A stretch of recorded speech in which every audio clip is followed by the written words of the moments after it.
अपना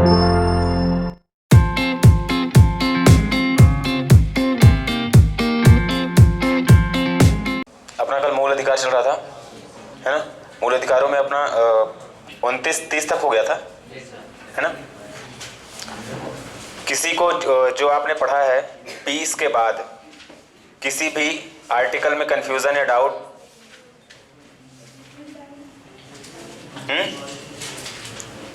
किसी को किसी भी आर्टिकल में अनुच्छेद में डाउट है, ना याद हो रहा हो तो बता दें, है ना। और 30 में ठीक है, शिक्षा संस्थानों की स्थापना हो गया। ओके,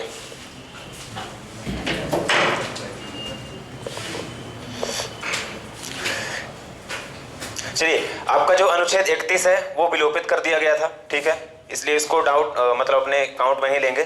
डायरेक्ट आते हैं अपन अनुच्छेद 32 में, ठीक है। अनुच्छेद 32 में लिखेंगे संवैधानिक उपचारों का अधिकार। संवैधानिक उपचारों का अधिकार।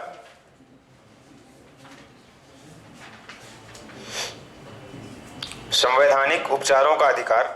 सबसे बड़ी चीज यह है कि संविधान की आत्मा किस अनुच्छेद को कहा जाता है, ठीक है। तो अनुच्छेद 32 को यह प्रश्न कई बार आया हुआ है। किसने कहा था? डॉक्टर भीमराव अंबेडकर ने, ठीक है।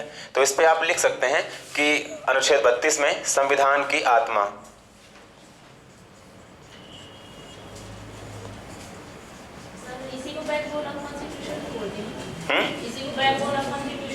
कह सकते हैं एक दफा, ठीक है।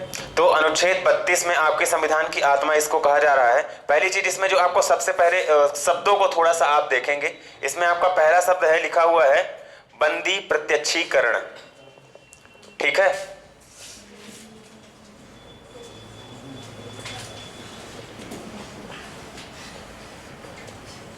हैबियस कॉर्पस इंग्लिश में बोलते हैं आपके, ठीक है।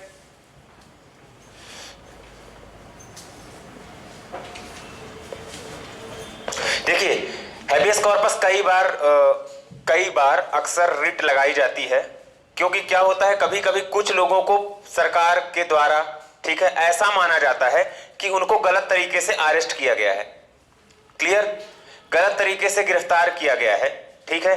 कभी कभी ऐसा भी होता है कि कोई भी व्यक्ति अज्ञात हो जाता है, अज्ञात यानी गुम सा जाता है, ठीक है। और कुछ लोग ऐसा बोलते हैं कि नहीं, सरकार के मतलब जो पक्ष के लोग रहते हैं उसके, वो बोलते हैं कि पुलिस इसको जानबूझ करके नहीं पकड़ रही है या छोड़ रही है, ठीक है। तो इस स्थिति में हैबियस कॉर्पस की रिट लगाई जाती है हाई कोर्ट में।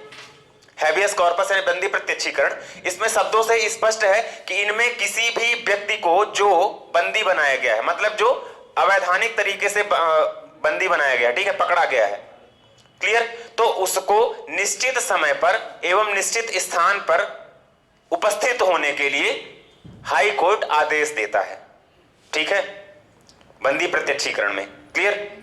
जो आपके अनुच्छेद 32 में। अच्छा, अनुच्छेद 32 एक्चुअली है क्या, ये देखेंगे कि ये संविधान की आत्मा, इसको कहा क्यों जा रहा है। संविधान की आत्मा इसलिए कहा जा रहा है कि सारे संविधान के जो मतलब मूल अधिकार का रक्षक ये है। ये कहीं पे भी यदि मान लीजिए आप यदि बंदी प्रत्यक्षीकरण हो रहा है, मतलब यदि किसी को बंदी बनाया जा रहा है, तो बंदी बनाना क्या हो जाएगा, मतलब किसी को स्वतंत्रता का उल्लंघन है ना। यदि किसी की स्वतंत्रता का उल्लंघन हो रहा है, मतलब यदि कहीं पे उसको बांध दिया गया, मतलब उसको घूमने फिरने की आजादी नहीं है ना, भ्रमण की स्वतंत्रता, उसको कहीं पे और बंद करके रख दिया गया, मारा पीटा जा रहा है, उसकी कोई चीज नहीं सुनी जा रही, मतलब उसे फ्रीडम ऑफ एक्सप्रेशन नहीं है। तो मतलब आप समझ रहे हैं कि यदि आपके मूल अधिकारों का उल्लंघन किसी भी बिंदु पे हो रहा है, किसी भी जगह पे हो रहा है, ठीक है, चाहे वो सरकार के द्वारा हो, चाहे वो संस्थान के द्वारा हो, चाहे वो व्यक्ति के द्वारा हो, या चाहे वो समूह के द्वारा हो किसी, क्लियर, तो उस स्थिति में आपकी बंदी प्रत्यक्षीकरण की याचिका लगाई जाती है, क्लियर।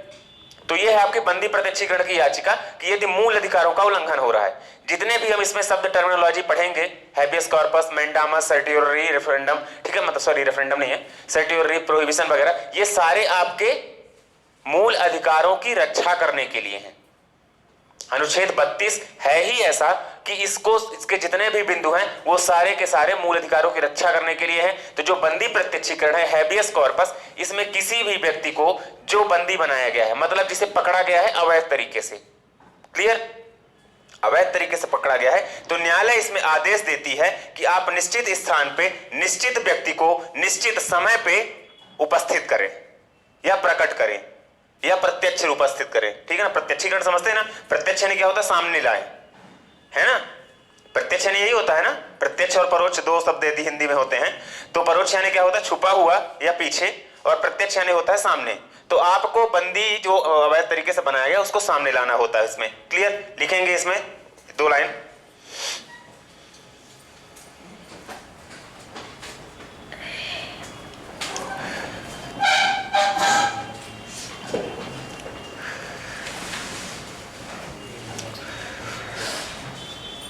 यह उस व्यक्ति की प्रार्थना पर जारी किया जाता है, यह उस व्यक्ति की प्रार्थना पर जारी किया जाता है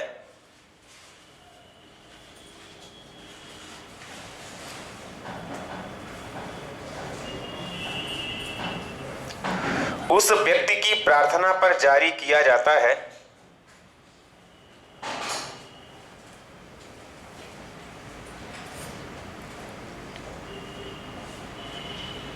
जो यह समझता है कि उसे अवैध रूप से बंदी बनाया गया है, जो यह समझता है कि उसे अवैध रूप से बंदी बनाया गया है,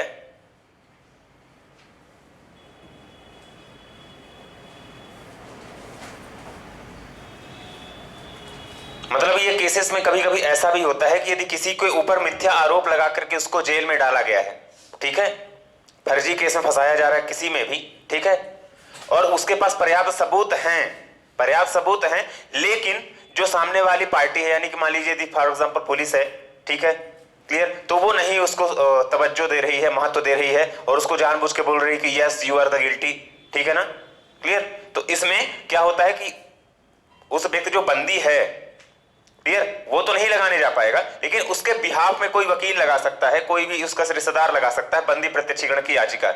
तब पार्टिकुलर संस्थान जिसने उसको बंदी बनाया है या फिर कैद किया है या फिर उसको अरेस्ट किया है, तो वो न्यायालय के सामने उसको उपस्थित करता है, फिर वो अपना पक्ष रखता है। कौन पक्ष? जो इस व्यक्ति को बंदी बनाया गया है, क्लियर, कि हमारे पास तो ये चीजें हैं, हमने ऐसा नहीं किया फिर भी हमें बनाया गया, ठीक है, तो ये मूल अधिकारों का कहीं ना कहीं से रक्षण कर रहा है ना, रक्षा कर रहा है ना, कहीं कहीं से प्रोटेक्शन कर रहा है ना, क्लियर, तो ये चीजें हैं इसमें। लिखेंगे अगली,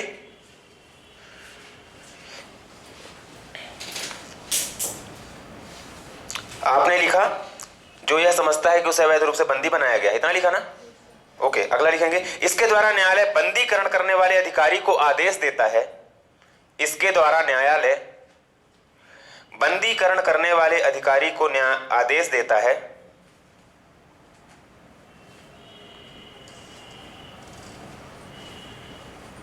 कि वह बंदी बनाए गए व्यक्ति को, इसके द्वारा न्यायालय बंदीकरण करने वाले अधिकारी को आदेश देता है कि वह बंदी बनाए गए व्यक्ति को निश्चित स्थान एवं समय के अंदर, निश्चित स्थान एवं समय के अंदर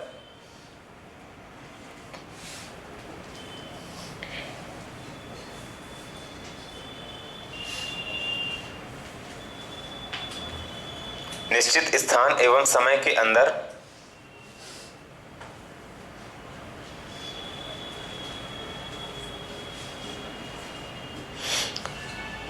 उपस्थित करे,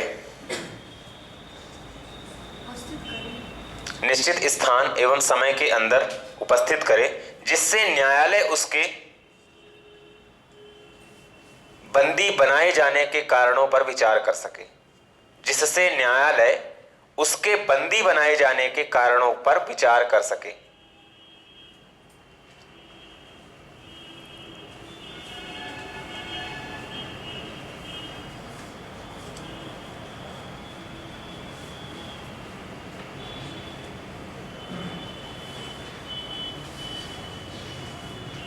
पॉइंट क्लियर हुआ? ठीक है, तो इसमें सीधी सीधी बात यह है कि यदि किसी व्यक्ति को अपना लगता है कि मेरे मूल अधिकारों का उल्लंघन हो रहा है, मेरी आवाज नहीं सुनी जा रही है, मुझे गलत तरीके से फंसाया जा रहा है, समझ रहे हैं ना, तो ये हैबियस कॉर्पस लगाई जाती है, अक्सर लगाई जाती है। ठीक है, यदि आप किसी भी संस्थान से जुड़े होंगे, यदि किसी के फादर एडवोकेट वगैरह होंगे तो पता ही होगा, अक्सर लगाई जाती है। और इसमें ज्यादातर मतलब कि उच्च स्तर के अधिकारी यानी कि एसपी या एडिशनल एसपी तक के लोगों को हाई कोर्ट में उपस्थित होना पड़ता है या जवाब देना पड़ता है। ठीक है, क्लियर। तो इसमें ये अपने तर्क रखते हैं कि यस ये गिल्टी है, ये अपराधी है, इसके खिलाफ ये केस है, इसके ये चार्जशीट निकाली गई, इसकी ये डायरी है। उधर से वो अपने देता है तर्क कि नहीं ये फर्जी है, ये गलत है, ये ऐसा है। क्लियर, ठीक है। तो ये आपको बंदी प्रत्यक्षीकरण है। अगला लिखेंगे परमादेश। ठीक है, परमादेश। यस यस, हम इसको आगे डिटेल में आपको बताएंगे। आर्टिकल 32 का जो मेन पॉइंट है वो अभी छूटा है। ठीक है, उसको मैं लास्ट में बताऊंगा, सिर्फ आप इसको स्पष्ट लिखिए। परमादेश जिसको मैंडामस भी बोलते हैं। ठीक है, परमादेश। मैंडामस किस पे लिखना हो लिख लीजिए, MANDAMUS।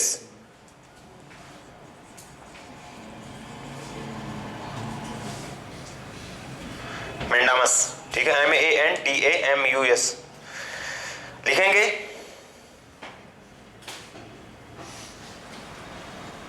अब देखिए नाम से स्पष्ट है, परमादेश, परम आदेश, ऐसा आदेश जिसको मानना अनिवार्य है। क्लियर। परमादेश गवर्नमेंट एम्प्लॉय यदि कोई अपने कर्तव्य का निर्वहन नहीं कर रहा है सही तरीके से, ठीक है, तो न्यायालय उसको आदेश देता है। क्लियर, कि you have to follow your duty properly. आप अपने कर्तव्यों का निर्वहन उचित तरीके से करें। ठीक है, तो ये होता है परमादेश। क्लियर, ठीक है, नाम से स्पष्ट है। परम आदेश यानी कि न्यायालय आदेश देती है कि जो अधीनस्थ कर्मचारी हैं, जो गवर्नमेंट एम्प्लॉय जो भी हैं, ठीक है, वो अपने कर्तव्यों का पालन उचित तरीके से करें। और इसमें ये लगाया जाता है, ये कब स्थिति में लगाई जाती है, यदि किसी को लगता है कि कोई पार्टिकुलर अधिकारी अपने कर्तव्यों का सही ढंग से पालन नहीं कर रहा है, भ्रष्टाचार कर रहा है, ठीक है, या फिर शोषण कर रहा है जनता का, ठीक है, या किसी व्यक्ति के पार्टिकुलर अधिकारों का शोषण कर रहा है। ठीक है, क्लियर, तब उसको न्यायालय आदेश देता है लिखित में कि दोबारा तुम्हारी ऐसी शिकायत नहीं आनी चाहिए। क्लियर, तो ये है आपका परमादेश मैंडामस। लिखेंगे परमादेश का लेख उस समय जारी किया जाता है, परमादेश का लेख उस समय जारी किया जाता है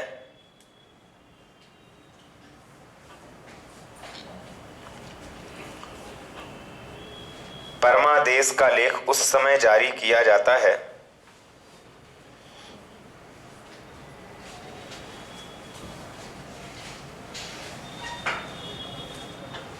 उस समय जारी किया जाता है जब कोई पदाधिकारी अपने सार्वजनिक कर्तव्य का निर्वाह नहीं करता।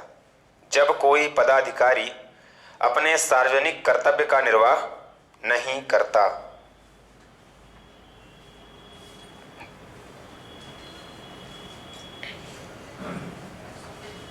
जब कोई पदाधिकारी अपने सार्वजनिक कर्तव्य का निर्वाह नहीं करता।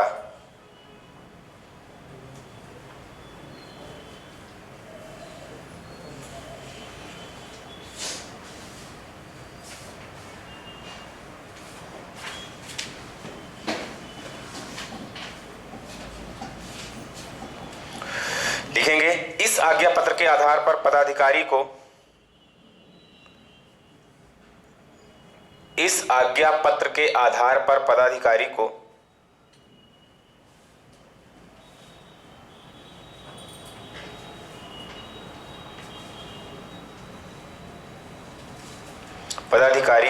कर्तव्य का पालन करने का आदेश दिया जाता है।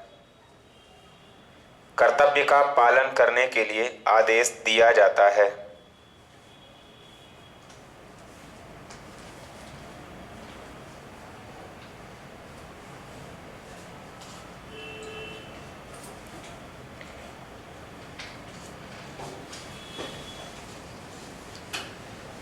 ठीक है,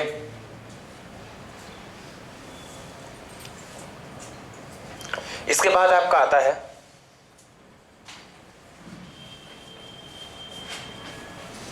प्रतिषेध लेख। प्रतिषेध का मतलब क्या होता है?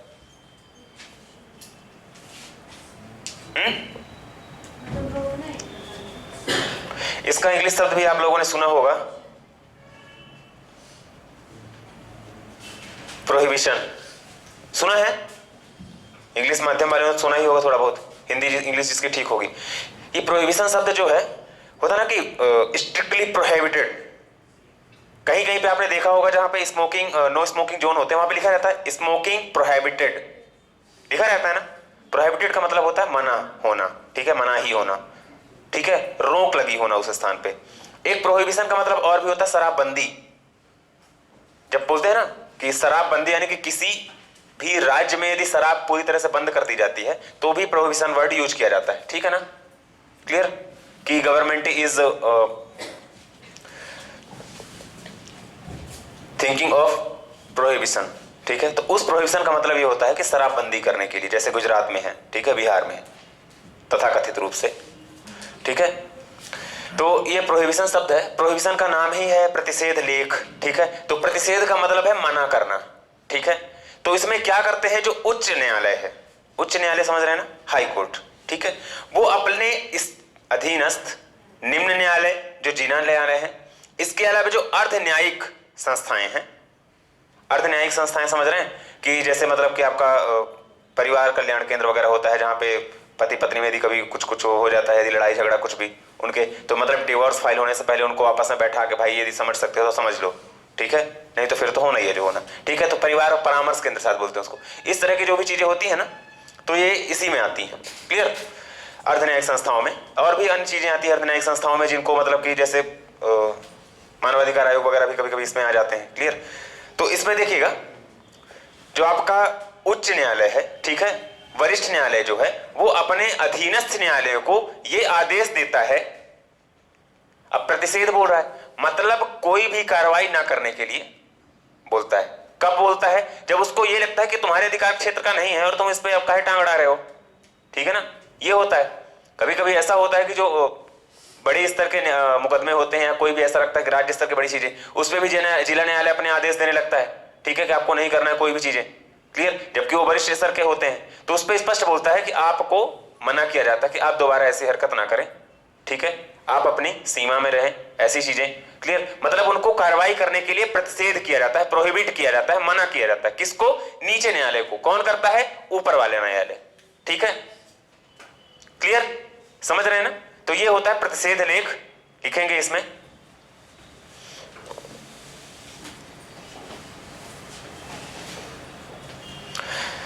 यह आज्ञा पत्र सर्वोच्च न्यायालय तथा उच्च न्यायालय द्वारा, यह आज्ञा पत्र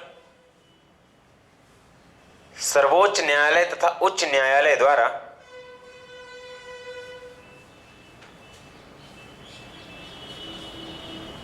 यह आज्ञा पत्र सर्वोच्च न्यायालय तथा उच्च न्यायालय द्वारा निम्न न्यायालयों व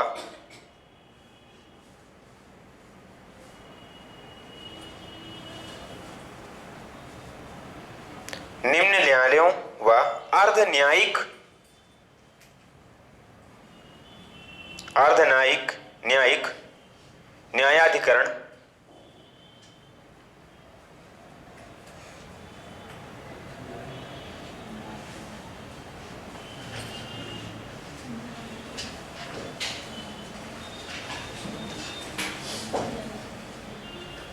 अर्ध न्यायिक न्यायाधिकरण को जारी करते हुए, मैं फिर से बोल दे रहा हूं जिसने नहीं लिखा है, यह आज्ञा पत्र सर्वोच्च न्यायालय तथा उच्च न्यायालयों द्वारा निम्न न्यायालयों व अर्ध न्यायिक न्यायाधिकरणों को जारी करते हुए, ठीक है, आदेशित करता है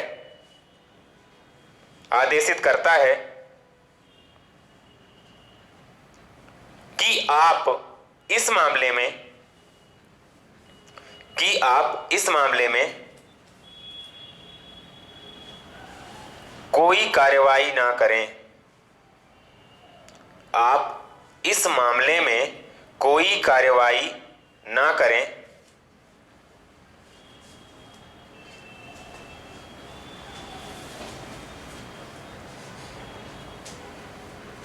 क्योंकि यह मामला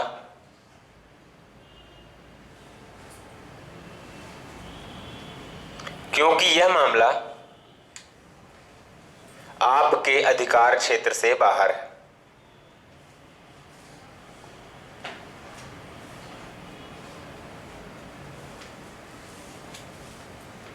समझ में आया? जो वरिष्ठ न्यायालय है, ठीक है, सर्वोच्च न्यायालय हो गया, उच्च न्यायालय हो गया, ये स्पष्ट बोल रहे हैं किसको? नीचे वाले न्यायालयों को कि भैया आप इस पे कोई भी उंगली ना करें, ठीक है, आपको किसी भी तरह की टांग अड़ाने की जरूरत नहीं है, because it is out of your jurisdiction, आपके न्यायाधिकार क्षेत्र से ये बाहर है। क्लियर? समझ रहे हैं ना? तो सीधी सीधी बात है, समझ में आई ये तीनों चीजें आपको? शब्द जो थे, बंदी प्रत्यक्षीकरण आप उपस्थित कीजिए, क्लियर, परमादेश, परम आदेश दिया जाता है, ठीक है, आपके जो कर्मचारी हैं उनके लिए कि आप अपने जो कर्तव्यों का है उसका निर्वहन करें प्रॉपरली, प्रतिषेध लेख मना किया जा रहा है, ठीक है, क्लियर चीजें? तो तीनों चीजें आपको समझ में आई ना? लिखेंगे अगला, उत्प्रेषण। उत्प्रेषण यहां पे लिख जाएगा क्या?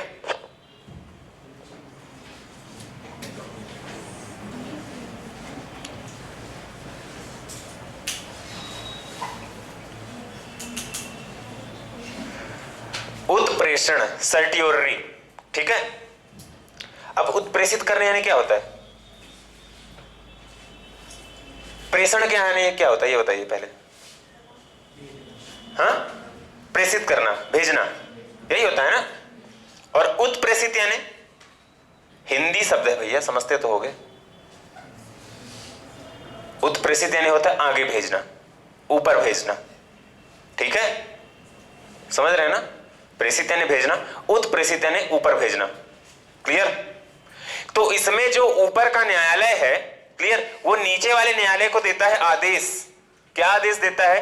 कि ये मामला, जिस मामले में आप सुनवाई कर रहे हैं, कोई भी पार्टिकुलर मामला हो सकता है, वो आपके अधिकार क्षेत्र से बाहर है, इसलिए आप इसको हमारी ओर भेजिए, ठीक है, क्लियर?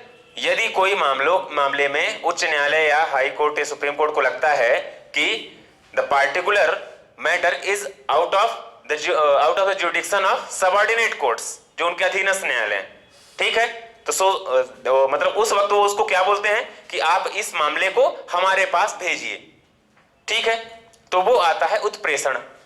हिंदी शब्द यदि समझ जा रहे हैं तो आपको मामला समझ में आ जाएगा, ठीक है ना? उत्प्रेषण यानी भेजना, ऊपर भेजना, क्लियर? लिखेंगे इसमें एक लाइन, इसके द्वारा अधीनस्थ न्यायालय को यह निर्देश दिया जाता है, इसके द्वारा अधीनस्थ न्यायालय को यह आदेश दिया जाता है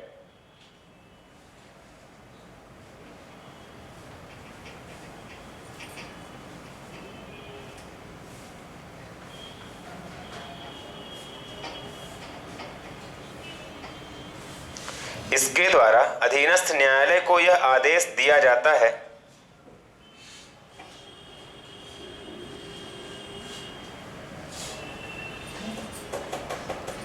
क्या आदेश दिया जाता है? कि वे अपने पास लंबित मुकदमों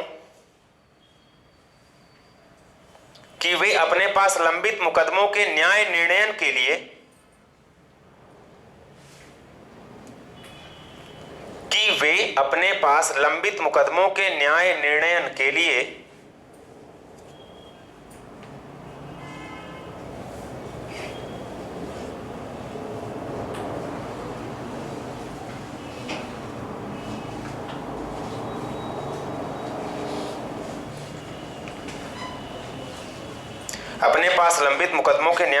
के लिए वरिष्ठ न्यायालय को भेजें।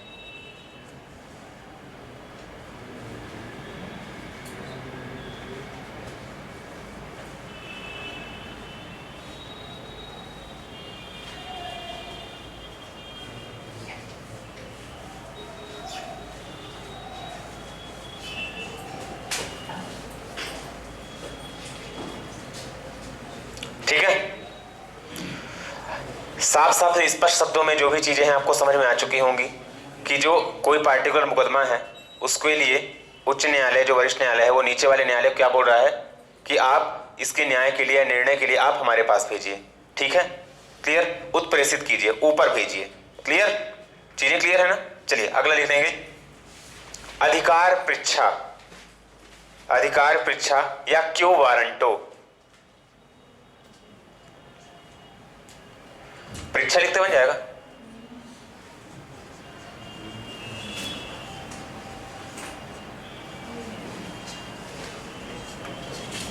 यही होता है,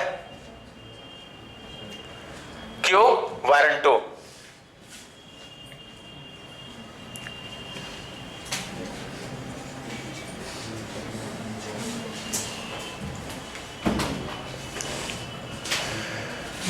लिखेंगे। अब एक बात बताइए, इस शब्द से क्या समझ रहे हैं आप?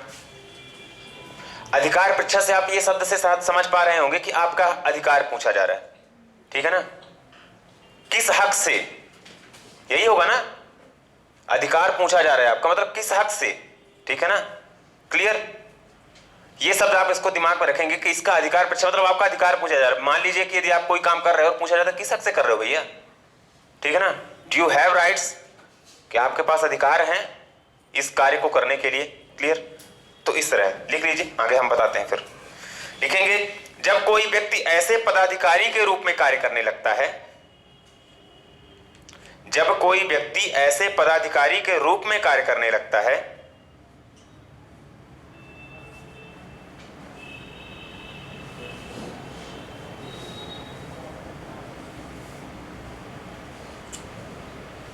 जब कोई व्यक्ति ऐसे पदाधिकारी के रूप में कार्य करने लगता है जिसके रूप में कार्य करने का उसे वैधानिक रूप से अधिकार नहीं है, जिसके रूप में कार्य करने का उसे वैधानिक रूप से अधिकार नहीं है,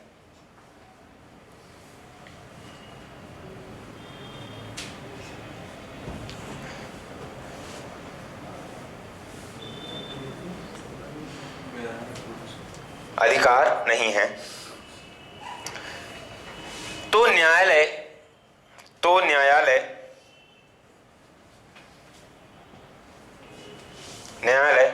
अधिकार पृच्छा आदेश के तहत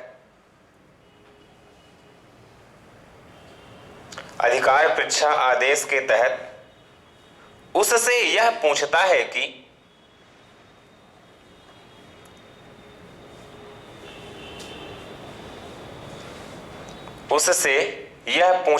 कि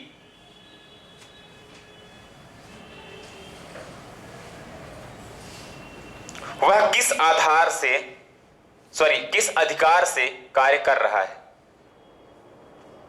कि वह किस अधिकार से कार्य कर रहा है।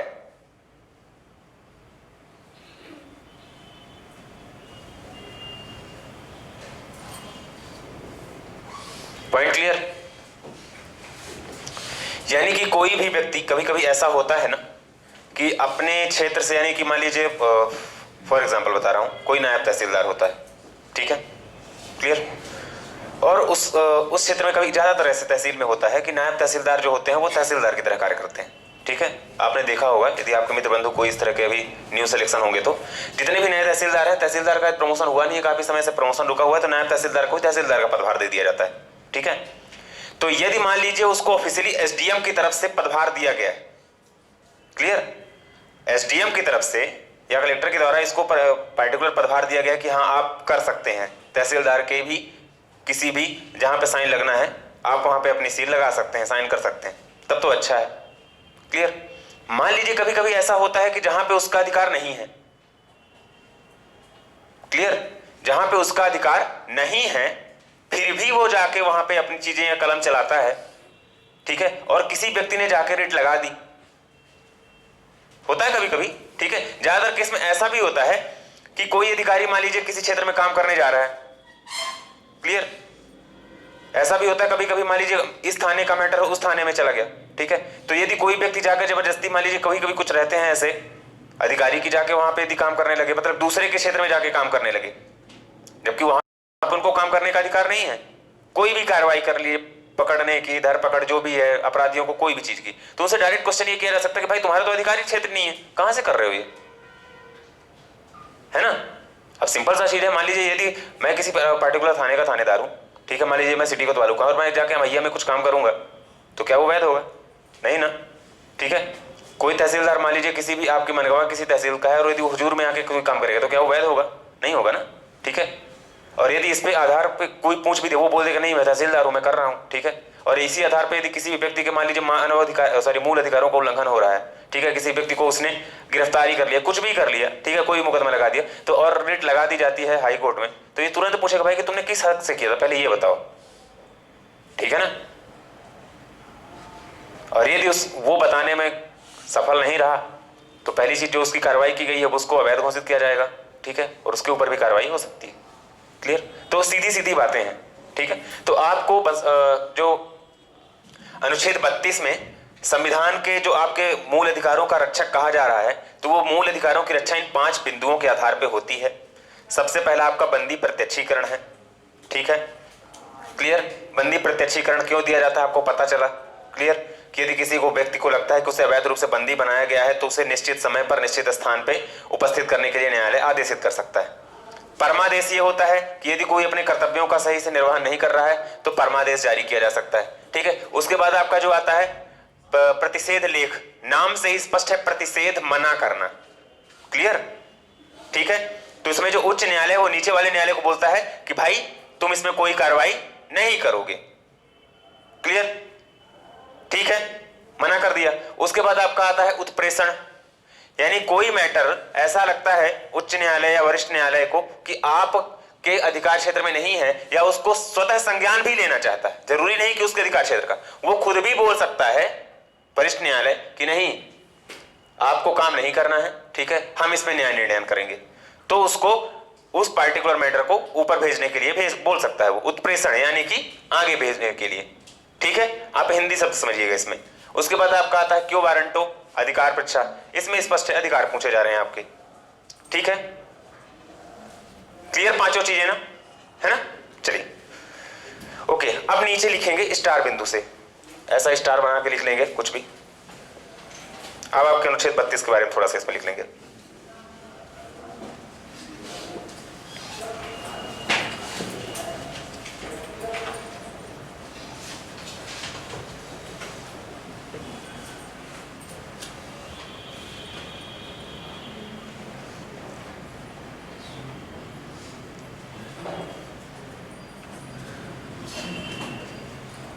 चलिए लिखेंगे अनुच्छेद 32 के अंतर्गत मौलिक अधिकारों को, इसके अंतर्गत यानी अनुच्छेद 32 के अंतर्गत मौलिक अधिकारों को प्रवर्तित कराने के लिए कोष्टक में लिख लेंगे लागू कराने के लिए,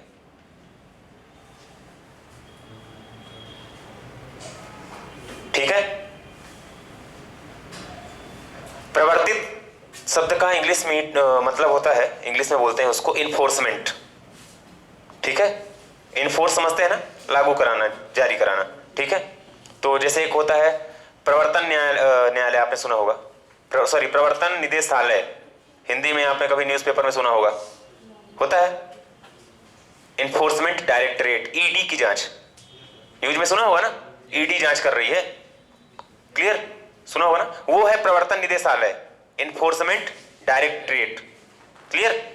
तो इन्फोर्समेंट शब्द वही है, प्रवर्तन, क्लियर, तो प्रवर्तित कराने के लिए या लागू कराने के लिए, ठीक है।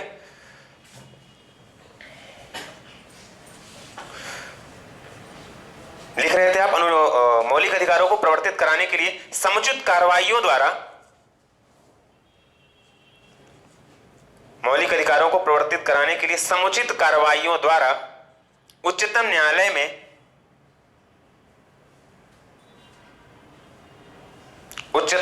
में आवेदन करने का अधिकार दिया गया है।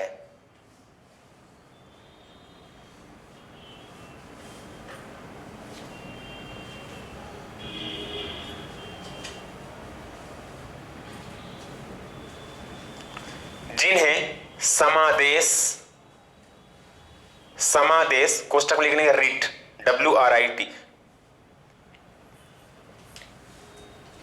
ठीक है, जिन्हें समादेश कोष्टक में रिट, WRIT, ठीक है, कहते हैं।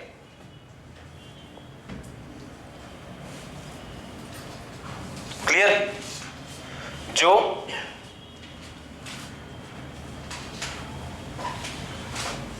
निम्नानुसार लिखना हो तो 5 का नाम लिख लीजिए, ऊपर आपने डिटेल कर लिया है, या लिखना हो तो जो उपरोक्तानुसार है, ऐसा भी लिख सकते हैं क्योंकि आप ऊपर लिख चुके हैं। जो उपरोक्तानुसार है या निम्नानुसार लिखना है तो लिख के 5 का नाम नीचे लिख लीजिए, ठीक है।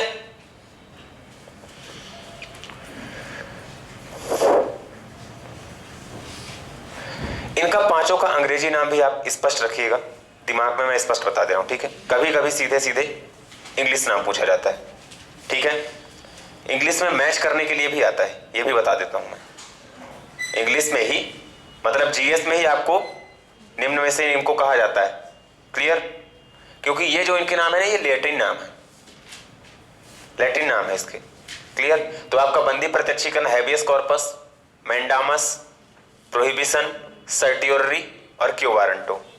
क्लियर? इनका जो आपका वही मैंडामस मैं बता चुका हूं पहले ही, और हैबियस कॉर्पस। 5 का अंग्रेजी नाम भी अच्छे से दिमाग में रखेंगे। प्रोहिबिशन तो आपको मन प्रतिषेध पता ही चल जाएगा, सर्टियोररी उत्प्रेषण, क्यू वारंटो, मैंडामस थोड़ा सा रटने की कोशिश कीजिएगा, बन जाएगा। क्लियर? ठीक है, इतना कठिन भी नहीं है। ओके, चलिए अगला लिखेंगे।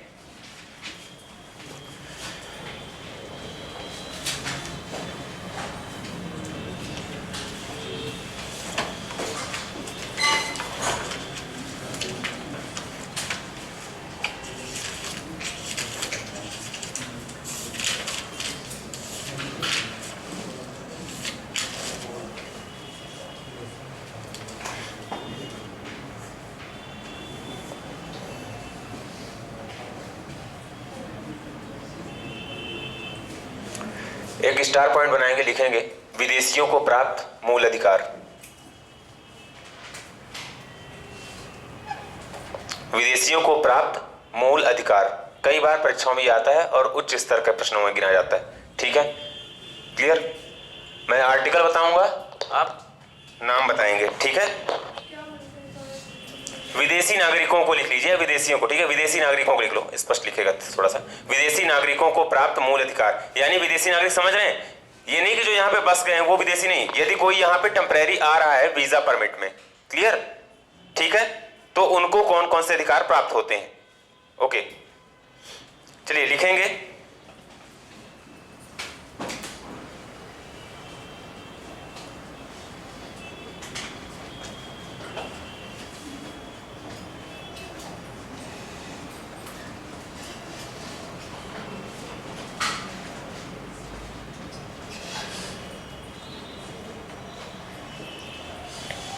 अनुच्छेद 14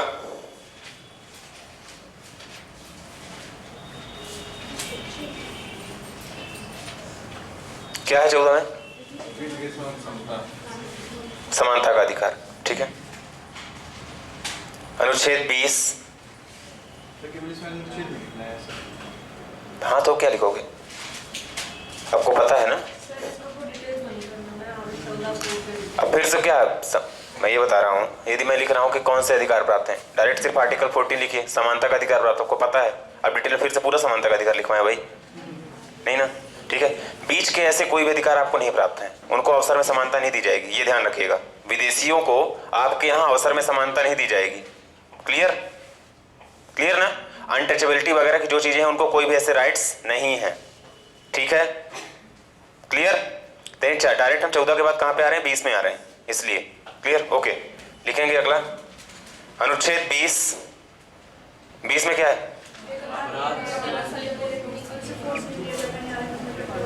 अपराध एवं दोष सिद्धि के संबंध में संरक्षण, उसमें 3 पॉइंट है, ठीक है। अब अपराध आ रहा है, पहले ये दोष सिद्धि के संबंध में संरक्षण तो मतलब 24 घंटे में न्यायालय में पेश करना है, यही है क्या? ठीक है, ये 22 है। जो अपराध से संबंध में ये है कि अपराध कबूल करने के लिए उसको फोर्स नहीं किया जाएगा। क्लियर? ठीक है। अपराध करने के लिए 2 बार सजा नहीं मिलेगी, ठीक है, और उस समय के जो कानून के हिसाब से, ठीक है। इसलिए मैं बोल रहा हूं, कंफ्यूजन इसी में होता है। क्लियर? तो अपराध शब्द से है कि अपराध के पहले अपराध 2 बार, मतलब अपराध के लिए 2 बार सजा नहीं मिलेगी, अपराध के लिए उस समय के कानून के हिसाब से, सिर्फ अपराध शब्द को जोड़िएगा आप, ठीक है। 22 में आपका आता है कि जो गिरफ्तारियों के लिए, ठीक है, तो उसमें गिरफ्तारी यानी 24 घंटे के अंदर न्यायालय में पेश करो, गिरफ्तार किए हो तो गिरफ्तारी का कारण बताओ, और फिर गिरफ्तार होने का न्यायालय में जाएगा तो वकील की जरूरत पड़ेगी, तो मतलब वकील को नियुक्त करने का अपने मन का उसे अधिकार होता है। लिखेंगे, आपका हो गया पहला अनुच्छेद 14, ऐसे ही कॉमा कर करके लिख लेना। अनुच्छेद 20 या आर्टिकल 20 में आपने यही लिखा है ना, क्या है?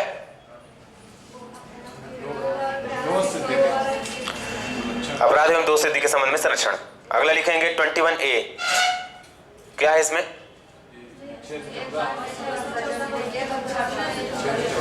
कब हुआ था ये? जोड़ा कब गया था? हाँ,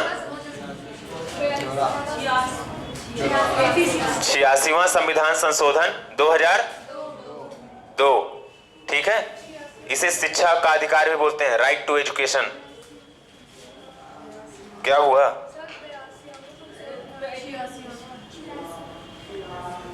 कंफ्यूजन होता है लेकिन इतना भी नहीं होता है, ठीक है। चलिए लिखेंगे अनुच्छेद 21, जीवन की स्वतंत्रता उन्हें भी होती है, किन्हें? विदेशियों को। है और 21 भी है, 21 का भी है, 20 भी है, ठीक है। 22 लिखेंगे, 23 लिखेंगे,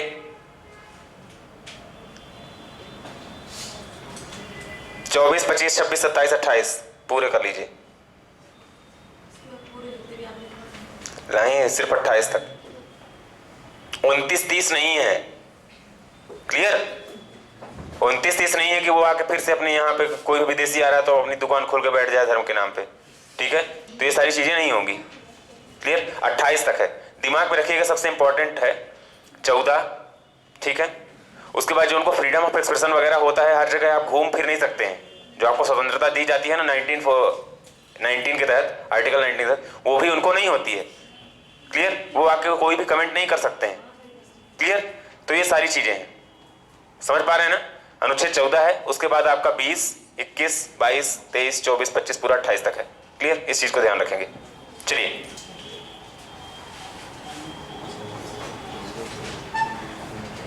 ओके, ठीक है। लिख लेंगे मौलिक अधिकार में संशोधन, मौलिक अधिकारों में संशोधन।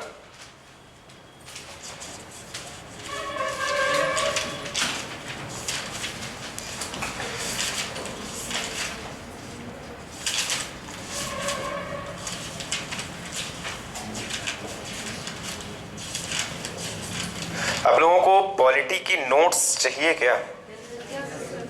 तो फिर पढ़ोगे कहाँ? यहाँ फिर आधे गायब हो जाओगे,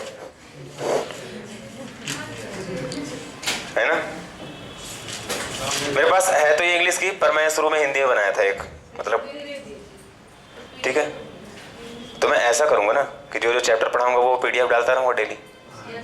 ये भी तो हो सकता है। लास्ट में आपका कंपाइलेशन डाल देंगे, क्योंकि आपकी ये 1-1.5 महीने से ज़्यादा नहीं चलेगी पॉलिटी, ठीक है। क्योंकि मुझे पता है कि स्पीड में पढ़ा रहा हूँ, बाद में यदि लंबा चलेगा तो एक एक चैप्टर एक दिन में क्लियर करने पड़ेंगे, बीच में नहीं छोड़ा जा सकता। जैसे संसद की कुछ चीज़ें यदि हम बताएंगे तो फिर वो रिदम में ही बतानी पड़ेंगी, नहीं बीच में वो ब्रेक हो जाता है। क्लियर? चलिए लिखेंगे मूल अधिकारों में संशोधन।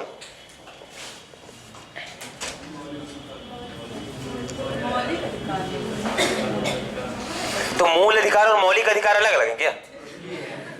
हाँ? मौलिक कर्तव्य अलग है भैया, काहे इतना भटक रहे हो? मूल अधिकार, बेसिक राइट्स, फंडामेंटल राइट्स, सब उसी को ही बोलते हैं, ठीक है। लिखेंगे, हाँ मौलिक अधिकार लिख लो भैया। चलो, मौलिक अधिकार में संशोधन वही है, बेसिक राइट्स, फंडामेंटल राइट्स, मूल अधिकार सब वही बोलते हैं।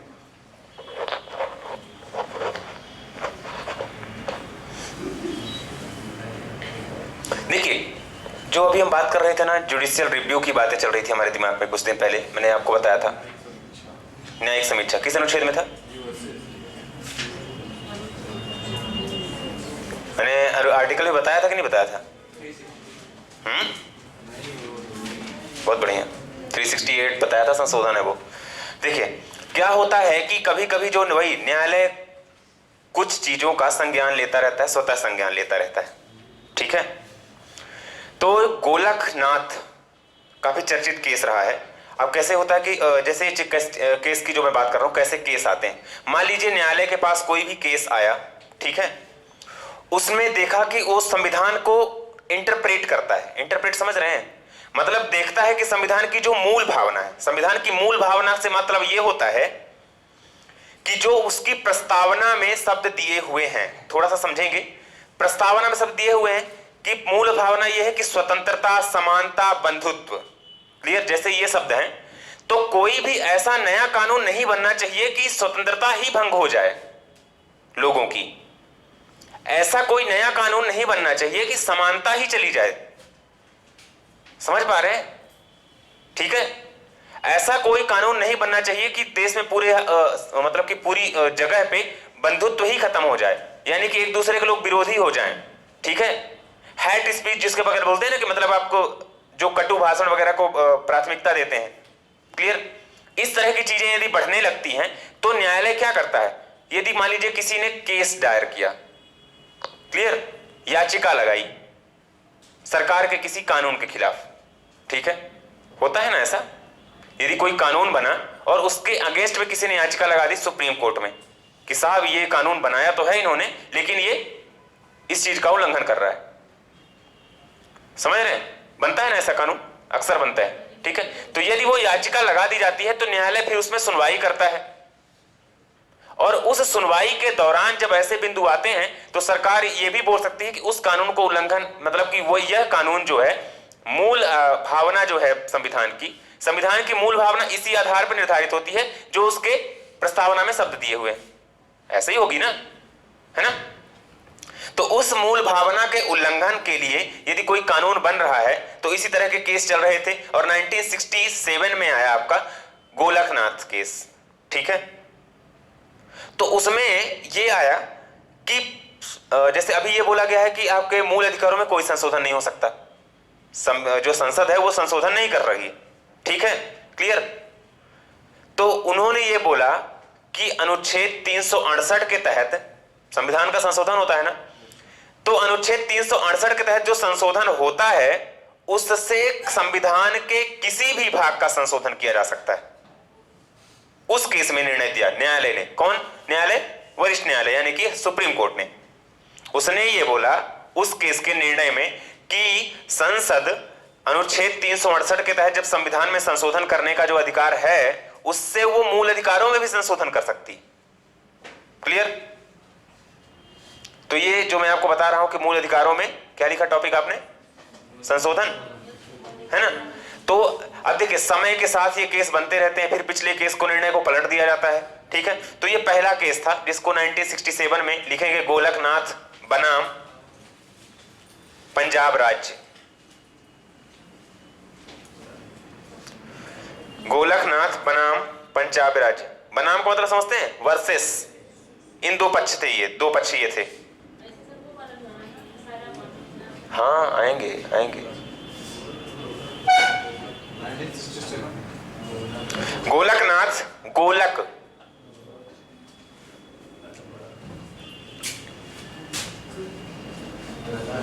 गोलकनाथ वर्सेस पंजाब राज्य या बनाम पंजाब राज्य, पंजाब। 1967, 1967। समय और ये केस दोनों याद रखेंगे, ठीक है। ये मैचिंग्स में आते हैं कभी कभी, मैच द कॉलम्स में।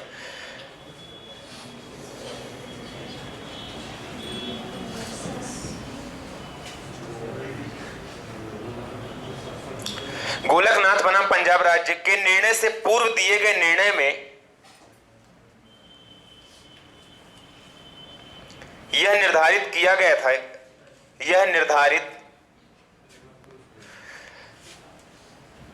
गोलकनाथ बनाम पंजाब राज्य के निर्णय से पूर्व दिए गए निर्णय में यह निर्धारित किया गया था कि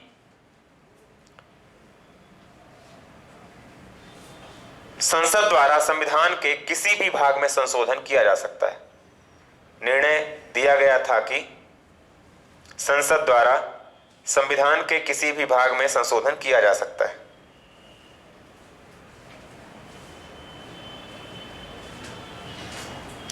जिसमें मूल अधिकार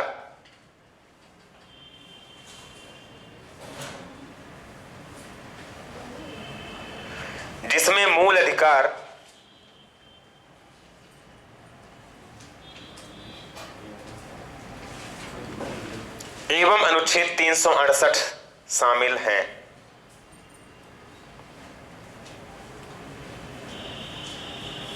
मतलब समझ रहे हैं, संशोधन करने की प्रक्रिया को ही संशोधित कर दो। ठीक है। लक्ष्मीकांत कितने लोगों के पास है? इंडियन पॉलिटी बाय लक्ष्मीकांत किसी के पास है? आपके पास। और पॉलिटी के लिए आप लोग कौन सी किताब यूज कर रहे हैं? मेजॉरिटी बताइए मुझे। लूसेंट। लूसेंट के अलावा कितने लोग कौन सी यूज कर रहे हैं? लूसेंट के अलावा कोई किताब नहीं उपयोग कर रहे हैं? हाँ, किरण की क्या होती है? राइटर है, पब्लिकेशन। वो किरण पब्लिकेशन वाली बता रहे हैं क्या आप? देखिए, अनावश्यक किताब मत खरीदिए, सीधी सीधी बता रहा हूँ। लक्ष्मीकांत खरीद लीजिए या फिर परीक्षावाणी की पॉलिटी खरीद लीजिए। ठीक है। 700 की नहीं है, ऑनलाइन सेल चल रही है इस समय फ्लिपकार्ट और अमेजॉन वगैरह में। 7,000 लास्ट डेट होगा, आज या कल लास्ट डेट होगा। जब भी किताब खरीदिए ग्रुप में खरीद लीजिए। 500 के ऊपर की रहेंगी, लगभग 300-400 मिल जाती हैं। यहाँ 700 मिलेगी आपको। यहाँ के दुकानदार काफ़ी रईसों में से हैं, इसलिए किताबें खरीदिए, ऑनलाइन खरीदिए। ठीक है, सस्ती मिल जाएंगी और सुलभ भी रहती हैं, क्वालिटी अच्छी रहती है। तो हिंदी में उठा लीजिए लक्ष्मीकांत या फिर परीक्षावाणी। परीक्षावाणी यहाँ मिल जाएगी आपको, वो सस्ती मिल जाएगी। ठीक है, 150 के आसपास की होगी, मुझे एग्जैक्ट आइडिया तो नहीं है। ठीक है, परीक्षावाणी भी बहुत अच्छी है। वनडे यदि आप देख रहे हैं ना, तो परीक्षावाणी नो डाउट बहुत अच्छी है। उसमें मैटर ज़्यादा रहता है हालांकि, ठीक है, लेकिन फिर आपकी कैपेसिटी के ऊपर है। तो सरल भाषा में पढ़ना है तो लक्ष्मीकांत ले लीजिए। ठीक है, उच्च स्तर तक वो पूरा काम करेगी। पीएससी पे यूपीएससी जो पढ़ना है वो पढ़ो, वनडे पढ़ना है वो पढ़ो। ठीक है, उससे एक बार पढ़ लीजिए, आपके कॉन्सेप्ट क्लियर हो जाएंगे। ठीक है, जिनको नहीं समझ में आता है स्पेशली उनको तो क्लियर। उसके बाद आप लूसेंट में पढ़ते रहिए। लूसेंट में सिर्फ मात्र आपको मैटर दिया हुआ है। ठीक है, हम उससे हेडिंग तो आपको लिखा सकते हैं, लेकिन कंटेंट नहीं लिखा सकते पूरा लूसेंट का। ठीक है, समझना आपको अन्य किताबों से ही पड़ेगा। आप लूसेंट पढ़ते हैं, आपको खुद भी समझ में आता होगा। सिर्फ उससे पढ़ के आप यदि कुछ नहीं जान रहे हैं तो बिल्कुल समझ नहीं पाएंगे। रट सकते हैं आप, ठीक है, इसलिए इस चीज को दिमाग में रखिएगा। क्लियर। परीक्षावाणी सस्ती है, वो ले लीजिए, या फिर आप लक्ष्मीकांत ले लीजिए। लक्ष्मीकांत लेना है तो ऑनलाइन फ्लिपकार्ट या अमेजॉन से लीजिए, वो काफी बेहतर है। ठीक है, आगे आप कल पढ़ के आएंगे संविधान के प्रमुख संशोधन, जो लूसेंट दिया है ना, लूसेंट के ही पढ़ के आना। ठीक है, संविधान के प्रमुख संशोधन शुरू के 10 मिनट हम चर्चा करेंगे। कोशिश करेंगे कि आपको 1-2 दिन चर्चा करेंगे तो सारे आपको याद हो जाएं। ठीक है, अचानक से एक दिन में आपको नहीं रटाया जा सकता।